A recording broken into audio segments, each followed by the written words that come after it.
മുസ്ലിങ്ങളാകരുത്.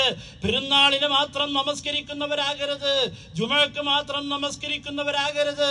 പരിശുദ്ധ റമദാനിൽ ജമാഅത്തിൽ ശ്രദ്ധിച്ച പോലെ, നമസ്കാരത്തിൽ ശ്രദ്ധിച്ച പോലെ, ഖുർആൻ പാരായണത്തിൽ ശ്രദ്ധിച്ച പോലെ, നോമ്പിന് നാം ശ്രദ്ധിച്ച പോലെ ഇനിയുള്ള ജീവിതത്തിലും ജമാഅത്ത് തുടരണം, ഖുർആൻ പാരായണം തുടരണം, സദഖകൾ തുടരണം, നോമ്പുകൾ തുടരണം, 6 നോമ്പ് അനുഷ്ഠിക്കണം.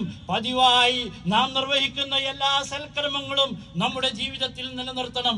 അതാണ് നമ്മുടെ ശക്തി. നമ്മുടെ അറബ് ലോകത്ത് അശാന്തിയാണ്, നാം ഭയപ്പെടുകയാണ്. റഹ്മാനായ റബ്ബേ, അവിടെ നീ ശാന്തി നിലനിർത്തണേ, സമാധാനം നിലനിർത്തണേ. ലക്ഷോപലക്ഷം നമ്മുടെ സഹോദരന്മാരുടെ, നമ്മുടെ സഹോദരിമാരുടെ കണ്ണുനീർ കേൾക്കണേ. ഒപ്പം നാം ആലോചിക്കേണ്ടതുണ്ട്, പ്രയാസങ്ങൾ വന്നു മുട്ടുമ്പോൾ, പരീക്ഷണങ്ങൾ വരുമ്പോൾ നമ്മുടെ പാപങ്ങൾ ഇതിന് കാരണമായിട്ടുണ്ടോ? നമ്മുടെ ആഡംബരം ഇതിന് കാരണമായിട്ടുണ്ടോ? നമ്മുടെ ധിക്കാരം ഇതിന് കാരണമായിട്ടുണ്ടോ?